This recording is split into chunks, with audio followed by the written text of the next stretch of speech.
The most important facet of ETP is the 131 entry point project, EPPs.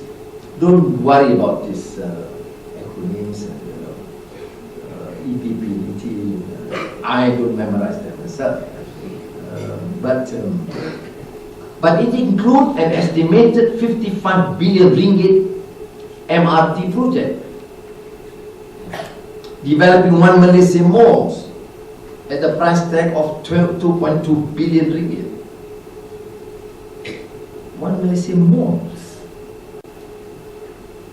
which is now going to be undertaken by as a government venture, which to my mind is ludicrous in terms of an economic prescription in any modern society, contemporary society.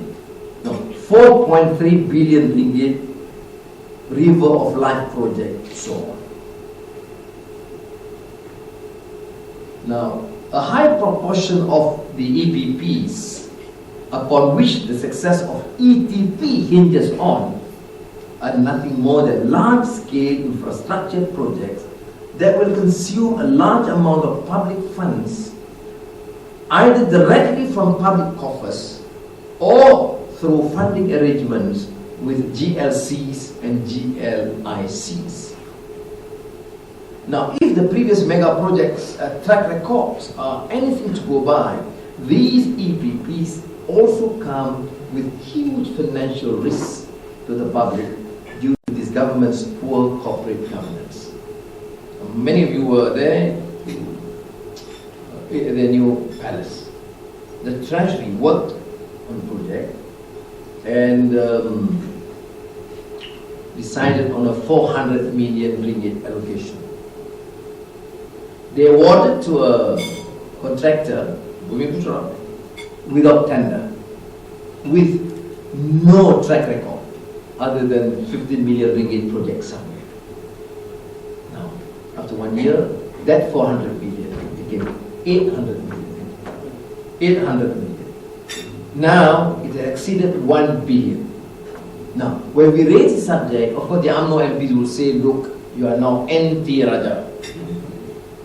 There's nothing to do with anti-Raja. It's about anti-waste and corruption. I was finance minister for 8 years. If we say the project costs 400, most likely a valuation order, etc., 5 million here, 10 million here, 50 million. That's it. You don't have valuation order of 600 million on top of an originally determined or agreed upon a 400 million ringgit project. That is a flaw of policy. How, and these abuses have been not only tolerated but condoned. No research, no action. The 400 million ringgit somewhat of the stadium in Kuala Terengganu, they just crumbled. No investigations. No one to be blamed. It's the act of God. Although we have never experienced an earthquake. No. That is why these issues you can pronounce, but without a clear commitment to reform, to good governance, to accountability, I don't believe it will work. There is also a risk that the diversion of public and GLC, GLIC funds into these EPPs may effectively reduce the nation's flexibility to deploy fiscal means to manage the economy in the future as Malaysia continues to battle its deficit problems, which we have addressed. Now, I would acknowledge deficit is not a problem. 1 or 2 year manageable deficit is not a problem. But a deficit for 13 years can be a problem. And without a clear commitment to reduce the deficit can be a compounded problem. So when we address the issue of deficit, people will come back and say, look, Anwar, what about education, what about health, what about basic infrastructure? We have to continue. Deficit is not a problem, it's true. But we have been counting this deficit from 98 until now.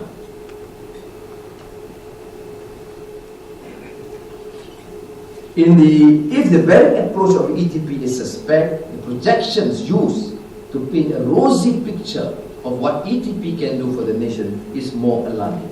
Now, this is something that I think would require me to spell out some of the figures can be a bit boring, because we're not questioning the data and projections by the government. In the last parliamentary session, I questioned the wisdom and audacity of Prime Minister Najib to adopt unrealistically high economic growth forecasts against all forecasts we have in this country. He would insist that we could reach 6% somewhat forecast for 2011-2012, and supporting the claim that national deficit is being managed. Now, this is unrealistic, and it is you can find this mark all over the ETP targets and projections. It reconfirms our contention that the great task of planning the economy has been reduced to number fudging when economic policies are treated as another subject of the political propaganda mission. Now, two of ETP's basic claims to demonstrate how figures have been manipulated. First, ETP shall create more high-paying jobs by 2020 to propel Malaysia into the league of high-income nation. Second, the stake the average Malaysians have in the economy will become lower by 2020, as ETP will effectively widen the income gap in our society. This is something new which I am challenging tonight, which would require a response from Idris Jala at the very least. Now, ETP claims that it will be able to reduce proportion of low-income workers and increase proportion of middle to high-income workers in 2020. The projected salary distribution for 2020 will see additional 2.8 million people earning more than 4,000 ringgit per month. So it claims. However, as the saying goes, Mr. Watson, the devil is actually in the details. I question the premise that all workers' wages will grow at an average rate of 3.6% each year in the period between 2010 and 2020, without which the projected salary distribution for 2020 as claimed by ETP. Sources in and out of government had pointed to a trend of slow growth in real wages. Let me quote from the Ministry of Human Resources. Quote, wages growth in Malaysia recorded an average increase of 2.6% for the past 10 years, while the cost of living had outpaced the wages growth. This is the Ministry's figure. What does the ETP say? 3.6%. There's not even an understanding between these, the ministry figure and the ETP figure. Now, National Employment Return Study of 2009, involving a sample of 24,000 employers and 1.3 million workers,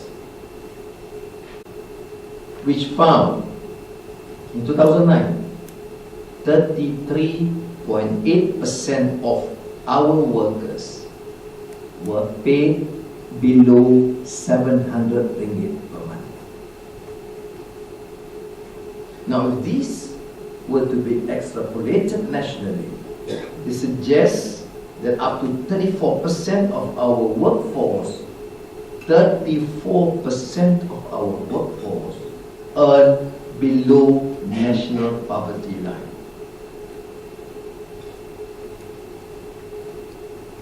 Now, this was, of course, in the plantation sector, but now go to the assumption for wage growth adopted by ETP at 3.6% is certainly questionable. Now, second, the fundamental flaw in the assumption used by ETP is a 2.8% average inflation for the period up to 2020. Now, the measurement, the index, the inflation index have been controversial all along. Even when I was finance minister, economists in this country have always challenged this.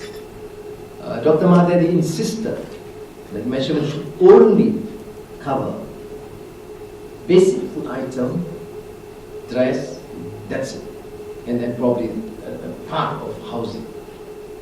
So it is not what we understand is if measured or compared to the understanding what inflation index or price index in other countries.